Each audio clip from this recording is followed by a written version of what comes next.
Hello and welcome to the एक्नो fair. मैं केश मिश्रा आप सभी का अपने इस चैनल एक्नो फेयर पर स्वागत करता हूं। जी हां, आज आपके लिए ऐसी एक न्यूज लेकर मैं आया हूं कि मैं उम्मीद करता हूं कि ऐसी घटनाएं दोबारा ना हो। बहुत दुखद न्यूज है और ऐसी न्यूज आपके सामने लेकर या उसका एनालिसिस करने के लिए आपके सामने लेकर मुझे भविष्य में कभी ना आना पड़े, इसी उम्मीद के साथ आपको बताना चाहता हूं कि उत्तर प्रदेश का जो हाथरस है वो पूरी तरह से लाशों से पट चुका है। मैं कहूंगा लाशों का घर बन चुका है। कारण क्या है कि कल हुई घटना के बावजूद जो मरने वालों की संख्या है वो बढ़कर 121 हो गई है। 121 लोग अब तक मर चुके हैं। तो हम पूरी तरह से इस घटना को समझने की कोशिश करेंगे कि आखिरकार ये घटना क्या है और ये कैसे जो है। बेसिकली देखिए, मैं इसको एडमिनिस्ट्रेशन का फेल्योर मानता हूं, क्योंकि ऐसी घटनाएं तभी होती हैं जब कुछ ऐसी छूट दी जाती है हमें जो हमें नहीं देनी चाहिए। तो हम चूंकि एडमिनिस्ट्रेशन में जाने की तैयारी कर रहे हैं, ऐसे में ये जरूरी है कि हम उसकी कमियों को बहुत अच्छे से समझ सकें और उनसे सतर्क रह सकें। तो आइए हम समझने की कोशिश करते हैं कि आखिरकार क्या है हाथरस कांड और जो इतना भयानक हुआ, क्योंकि 121 लोगों की जानें बहुत मायने रखती हैं। 121 लोग कल से आज तक मर चुके हैं। उम्मीद करता हूं कि आगे ये डेथ टोल बढ़े ना। ठीक है, तो बात है एक्चुअल में उत्तर प्रदेश के हाथरस को, जिसको कभी महामाया नगर के नाम से जाना जाता था। ठीक है, यहाँ जो मथुरा और अलीगढ़ के आसपास का एरिया है, मैं भी मैप में आपको दिखाऊंगा इसको। यहाँ पर एक्चुअली एक सत्संग हो रहा था। सत्संग कौन कर रहा था अभी हम आगे बात करेंगे। और उस सत्संग में जो टेंट लगा हुआ था, उस टेंट की कैपेसिटी सिर्फ 5,000 की थी, लेकिन उसमें 15,000 लोग जो है लगभग में घुस गए और 15,000 लोग कीर्तन जो है कह रहे सुन रहे थे, उनका सत्संग सुन रहे थे। एक भोले बाबा के नाम से प्रसिद्ध लीडर या सन्यासी या व्यक्ति, जो भी आप कहना चाहें कह सकते हैं। ठीक है, अब उस सत्संग में भाई आप समझिए 5,000 लोग किसी टेंट में आ सकते हैं, उसमें 15,000 हैं। धीरे धीरे उनको सफोकेशन फील होने लगी, सांस लेने में दिक्कत होने लगी और लोग उसमें से क्या किए, वहां से निकलने के लिए जो है उछलने लगे कि हमें बस अब किसी तरह से बाहर निकलना है। नतीजा क्या हुआ कि जो झुके उनके ऊपर दूसरों के पैर पड़े और वो इतनी भयानक भगदड़ मची कि उसमें जो है धीरे धीरे पहले 27 हुआ, 27 से फिर 50, फिर धीरे धीरे बढ़ती हुई 116 कल की न्यूज थी। आज की न्यूज में आप देखेंगे तो 121 लोग मर चुके हैं। ठीक है, आप एक बार सोच के देखिए कि कितनी भयानक मृत्यु होती होगी कि जब लोग आपके ऊपर से चल रहे हैं, आप सांस नहीं ले पा रहे हैं और लोग आपके ऊपर से कूदते फांदते भाग रहे हैं। आप चाह के वहां से निकलने की कोशिश कर रहे हैं कि किसी तरह अपनी जान बचाएं, लेकिन उसके बावजूद आपको लोगों के पैरों के नीचे दबकर मरना पड़ता है। ठीक है, ऐसी भयानक मृत्यु जो है 121 लोगों की हुई है। आप एक बार ध्यान से समझिएगा। अगर मैं उत्तर प्रदेश के हाथरस की बात करता हूं तो आप देखिए, मैंने मार्क किया हुआ है आपको हाथरस। ठीक है, ये वाला जो एरिया है यहाँ पर, ये देखिए जो रेड से मार्क है, आप देखिएगा ये वाला जो एरिया है ऊपर, ये रेड से मार्क मैंने किया हुआ, आप ध्यान से देखिए। ठीक है, तो ये उत्तर प्रदेश का हाथरस वाला एरिया है, जिसको हम कभी महामाया नगर के नाम से जानते थे, जो आपके बेसिकली जो है अलीगढ़ और मथुरा के आसपास का एरिया है। ठीक है, तो इसमें ध्यान दीजिएगा कि मैं अगर बात करता हूं यहाँ पर, तो यहाँ पर मैटर क्या था। देखिए कल की न्यूज है, कल की न्यूज में आपको 116 लोगों की जानें गई हुई हैं ऐसा दिखाया जा रहा है, लेकिन मतलब आज ये संख्या बढ़ के 121 हो गई है। इस कांड को देखिए, अब सबसे पहले ये व्यक्ति हैं, ये जो आपके सामने दिख रहे हैं, ये भोले बाबा के नाम से मशहूर हैं। ठीक है, इनको भोले बाबा कहते हैं, भगवान शंकर के, भगवान शिव के जो है का सत्संग, उनके कीर्तन कहते हैं। ठीक है, ये बेसिकली पहले कभी पुलिस ऑफिसर हुआ करते थे, कांस्टेबल हुआ करते थे और 10 साल लगभग में कांस्टेबल की जॉब करने के बाद में इन्होंने 1990 के आसपास कांस्टेबल की जॉब छोड़ दी थी और इसके बाद में हाथरस वाले एरिया में कीर्तन कहने शुरू किए थे। बात यही नहीं है, आप इनके बारे में इतनी इनकी फॉलोइंग कैसे हो गई। ये भारत, देखो भारत एक बहुत बड़ा देश है और इसमें ये कह पाना कि इतने सारे लोगों की फॉलोइंग, इतने सारे लोग इनके फॉलोअर कैसे हो गए, कुछ कहा नहीं जा सकता। और यहाँ पर जो है क्या कहते हैं, खासकर आप देखते हैं कि इस तरह के सत्संग और बाकी प्रवचन या बहुत सारे ऐसे रहे हैं कि जो बिना अच्छा बुरा देखे और उनके पीछे लोग भागते हैं। खैर अभी मैं इस बारे में कुछ नहीं कहना चाहूंगा, लेकिन ध्यान दीजिएगा, इनका जो बेसिकली अभी इनका जो नाम है नारायण शकर विश्वहरि है और जिनको भोले बाबा के नाम से जो है मशहूर है ये। ठीक है, लेकिन ये बेसिकली जैसे सेल्फ स्टाइल्ड गॉड की हम अगर बात करें, सेल्फ स्टाइल्ड प्रीचर हैं ये। और जो बेसिकली सत्संग इन्होंने ट्यूसडे को, मंगलवार को इन्होंने एक्चुअली सत्संग जो है आयोजित किया। और इनका नाम जानते हो क्या, इनका नाम था सूरज पाल सिंह। ये कांस्टेबल थे सूरजपाल सिंह नाम से। बाद में इन्होंने जो है जब उपदेश देने शुरू किए, सत्संग कहना शुरू किया, तो इनका नाम हो गया नारायण शकट विश्वहरि। चूंकि भोले बाबा की कीर्तन कहते हैं इसीलिए लोग इनको भोले बाबा भी कहना शुरू किए। ठीक है, लगभग में 58 साल के हैं और इन्होंने जो है क्या कहते हैं बेसिकली कासगंज डिस्ट्रिक्ट में के रहने वाले हैं और उसी कासगंज बाकी मथुरा अलीगढ़ और हाथरस वाले एरिया में जो है ये कीर्तन कहना शुरू किए। ठीक है, जब जॉब छोड़ा इन्होंने तो इसके बाद में तब इनकी लास्ट पोस्टिंग आगरा में थी। लेकिन इसके आगे बात करने से पहले मैं आपको एक चीज बताना चाहूंगा कि मेरी करंट अफेयर की क्लास और एडिटोरियल एनालिसिस दोनों कवर किया जाता है, सुबह 9 बजे डेली होती है, लाइव होती है, आप लोग लाइव जुड़ा करें।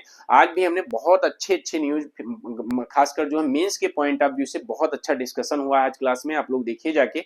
साथ ही जो है आप अगर देखेंगे तो उसमें आपको समझ में आएगा कि आपके इंडियन एक्सप्रेस, इकोनॉमिक्स टाइम्स, दी हिंदू, जनसत्ता, मतलब हिंदी और इंग्लिश सारी न्यूज को मैं उसमें कवर करता हूँ, मंथली मैगजीन को भी। तो इसलिए वो क्लास आपके लिए बहुत ज्यादा इंपॉर्टेंट है। आप किसी भी एग्जाम की तैयारी कर रहे हो, खासकर यूपीएससी और यूपीपीसीएस के या स्टेट पीएससी के अभ्यर्थियों के लिए तो वो क्लास रामबाण है। इसलिए जो है सुबह 9 बजे वाली लाइव क्लास आप लोग जरूर देखा करें। अगर किसी कारण से आप लाइव मिस करते हैं तो आप रिकॉर्डेड जरूर देखें। बाकी इंडियन इकोनॉमी का मेरा फाउंडेशन बैच जो चलता है वो एक्चुअली रात को 9 बजे चलता है और इसमें भी आप लोग जुड़ सकते हैं, लेकिन इसके लिए कुछ क्लासेज फ्री हैं जो सैंपल क्लासेज हैं, बाकी जो है आपकी पेड है। साथ ही एक चीज आपसे जरूर कहना चाहूंगा, आप मेरे टेलीग्राम चैनल से जरूर जुड़े। टेलीग्राम चैनल की बात करें तो ये नीचे इग्नो फेयर बाई केएस सर के नाम से आप टेलीग्राम पे सर्च कर सकते हैं, या इसी वीडियो के डिस्क्रिप्शन में आप जाइए, आपको टेलीग्राम, इंस्टाग्राम, व्हाट्सएप सारे लिंक मिलेंगे, यहाँ से जरूर जुड़िए क्योंकि यहाँ पर बहुत सारी इंफॉर्मेशन, इसकी पीडीएफ और साथ में करंट अफेयर से क्विजेज आपको मिलती रहती है। ठीक है, आइए देखिए अब बेसिकली अगर मैं बात करूं कि ये हुआ कैसे, तो बात क्या है कि जो है बेसिकली इन्होंने जो सत्संग हो रहा था, सत्संग खत्म हो गया, कंक्लूजन ऑफ द सत्संग, सत्संग खत्म होने के बाद में जो बेसिकली एक टेंट में रखा गया था, मुगलगढ़ी एरिया जो है वहां पे, जो एक फुलरई गांव है वहां पर। और बेसिकली ये जो है भोले बाबा या एलियास नारायण सरकार हरि द्वारा एक कीर्तन कहा जा रहा था। तो जब कीर्तन खत्म हो गया तो जो लोग वापस लौट रहे थे, तो वापस लौटने में उनको बहुत जल्दी हुई क्योंकि उनको वहां सांस लेने में दिक्कत हो रही थी। जब आप घूमोगे, खड़े हो कोई बात नहीं, जब आप घूमोगे आप देखोगे आपके चारों तरफ इतनी भीड़ है, 5000 कैपेसिटी में 15000 लोग समाये हुए हैं, तो ऐसे में उसमें भगदड़ मची। तो सबसे पहले देखिए यहाँ पे प्रशासन की गलती की अगर मैं बात करूं, प्रशासन की गलती क्या आती है कि भाई सबसे पहले रूल्स एंड रेगुलेशन सख्त होने चाहिए। इस तरह के कोई भी अगर सत्संग होते हैं तो उनको प्रशासन से अनुमति लेनी चाहिए और प्रशासन से अनुमति के बिना ऐसे चीजें ऑर्गेनाइज नहीं होनी चाहिए। साथ ही कैपेसिटी का स्पेशली ध्यान देना चाहिए, वहां पर कोई ना कोई अगर अनुमति ली जाती है तो अनुमति लेने पर संबंधित पुलिस थाने से कोई ना कोई सिपाही वहां भेजा जाता है जो वहां की व्यवस्था के लिए, कि कोई अव्यवस्था न फैलने पाए इसके लिए जो है वहां पे बना रहता है। तो ये उसकी भी जिम्मेदारी होती है कि वो वहां पे ओवर कैपेसिटी, ओवर क्राउड ना होने दे उस एरिया को। ठीक है, बट कहीं ना कहीं कुछ कमियां प्रशासन की तरफ से भी पाई गई हैं, पर डेफिनेटली हैं, जिसकी वजह से ये कांड हुआ है। और इसको लेकर प्रधानमंत्री नरेंद्र मोदी जी ने भी उत्तर प्रदेश के ट्वीट किया है कि उन्होंने उत्तर प्रदेश के जो है मुख्यमंत्री जी से बात भी की है और इसमें बाकी जो पीड़ितों के साथ संवेदनाएं भी व्यक्त की हैं। साथ ही देखिए बेसिकली देखा जाता है कि 5000 की जो कैपेसिटी थी उसमें लगभग में 15000 लोग इकट्ठा हो गए। ये बहुत बड़ी बात है कि 5000 की कैपेसिटी में 15000 लोग इकट्ठा हो गए, लेकिन ये कोई पहली घटना नहीं थी। इनके साथ एक और कांड हुआ था 2022 में जब कोविड-19 चल रही थी। ठीक है, अब कोविड-19 वेव में मई 2022 में देखा जाए तो उस समय जो है ज्यादा गैदरिंग अलाउड नहीं थी, इसीलिए इनको जो सत्संग करना था उसके लिए इनको सिर्फ 50 लोगों की अनुमति दी गई थी। भाई साहब 50 लोगों की अनुमति के बाद बावजूद पूरा जो है शहर जो है ट्रैफिक से भर गया था, 50,000 लोग पहुंच गए थे, पूरी अव्यवस्था वहां पे क्रिएट हो गई थी।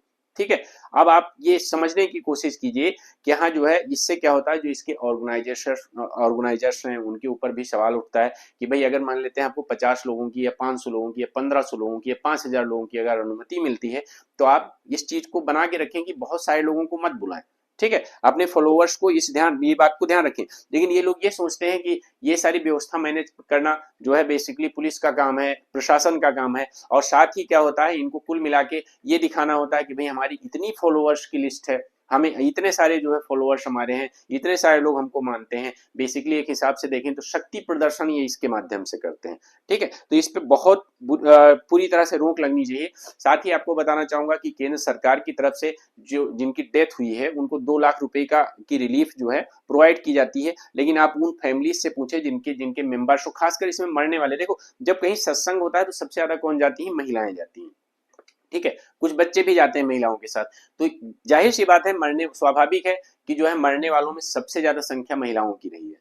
ठीक है, तो ऐसे में जो है बेसिकली जो है जिनके घर में भी वही महिलाएं हैं या पुरुष हैं, अगर किसी की डेथ हुई है, 2 लाख रुपए उनको एक रिलीफ जरूर अनाउंस की गई है, लेकिन ये उनको कितना फाइनेंशियली सपोर्ट करेगा ये आप भी समझते हैं। ठीक है, तो ध्यान दीजिएगा। लेकिन ये कोई देखिए, अगर मैं बात करूं ग्लोबली, तो ग्लोबली ऐसे जो है इस तरह के भगदड़ के बहुत सारे कांड हुए हैं। भगदड़ के कांडों में अगर बात करूं तो 1990 की बात है। 1990 में आप देखेंगे कि मक्का में एक भगदड़ हुई थी, और जिसमें क्या हुआ, लगभग में 1426 लोग मारे गए थे। ठीक है, 1426 लोग मारे गए थे, आप ध्यान से देखेंगे तो बहुत बड़ी ये डेथ टोल थी। ठीक है, तो इसी के साथ में अगर मैं बात करूं अपने यहाँ की ही मैं बात कर लेता हूं। ठीक है, अपने यहाँ की बात कर लेता हूं। 1954 में बेसिकली जो प्रयाग में कुंभ मेला था 1954 में, उसमें भगदड़ मची थी, और 1954 की उस भगदड़ में 500 से लेके 800 लोग मारे गए थे। ठीक है, तो भगदड़ की इस तरह की घटनाएं कहीं ना कहीं जो है अव्यवस्था को दिखाती हैं, कहीं ना कहीं प्रशासन के फेल्योर को दिखाती हैं, और लोगों के बीच भी जो है बेसिकली अवेयरनेस की कमी को दिखाती हैं। आपसे एक चीज और बताना चाहूंगा, देखिए इस चैनल पे आप सबसे पहले चैनल को सब्सक्राइब करिए, बेल आइकन दबाना बिल्कुल भी मत भूलिए। साथ ही जब आप इस चैनल पर जाएंगे तो देखेंगे बहुत सारे मैंने छोटे छोटे वीडियोज आपके लिए बना रखे हैं, इनको आप देखिए। ये आपके लिए कहीं ना कहीं आपके कॉन्सेप्चुअल थॉट को क्रिएट करेंगे, बेसिकली जो है आपकी आंसर राइटिंग की क्षमता का विकास करेंगे। ठीक है, जिससे आप मेंस में आंसर राइटिंग कर सकें, आपको करंट इवेंट्स की, प्रशासन की और जियो पॉलिटिक्स की खासकर आपके अंदर एक समझ विकसित करेंगे। जैसे देखिए, इंडिया ने एक न्यूक्लियर पावर बॉम्ब बनाया है, उस पर भी मैंने एक आपका वीडियो बनाया है। साथ ही देखिए, ध्यान दीजिएगा, जो नए 3 क्रिमिनल लॉज आए हैं उससे भी मैंने आपका वीडियो आपके बना रखा है। बाकी जो बॉम्बे हाई कोर्ट का हिजाब बैन पे जो है फैसला बेसिकली जो है चेंबूर यूनिवर्सिटी को लेकर हुआ, उस पे भी मैंने आपका वीडियो बनाया है। बाकी इंडियन इकोनॉमी का जो कोर्स चल रहा है उससे संबंधित है, जो उत्तर कोरिया और जो रूस में पैक्ट हुआ है उससे संबंधित वीडियो। ठीक है, साथ में जो बहुत सारी चीजें आप ऐसे देखेंगे, हिंद महासागर में कोबाल्ट के पहाड़ पे कब्जे की लड़ाई।